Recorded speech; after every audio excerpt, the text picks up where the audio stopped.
lot of mums that ask me why their child might not like to come out of the pram and walk. So a lot of mums find that their child prefers to be pushed in a pram than to walk, even though they are able to walk. So some of the reasons, if they have a sensory processing disorder, are likely to be related to our vestibular and our proprioceptive sense.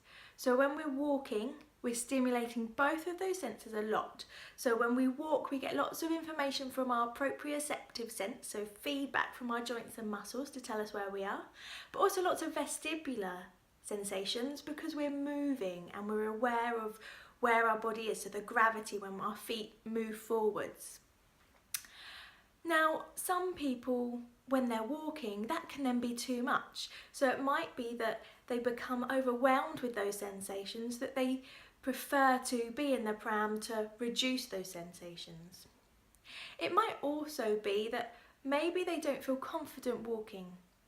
So if your child might stumble frequently, and that could be related to your proprioceptive sense, they might not feel confident walking down a pavement, especially when there's lots of people around.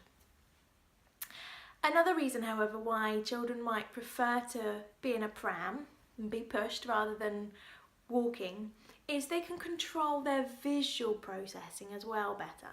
So when you're in a pram, normally you have sides up, or maybe a cover as well. Now when they're in place, that's reducing the visual busyness happening around you.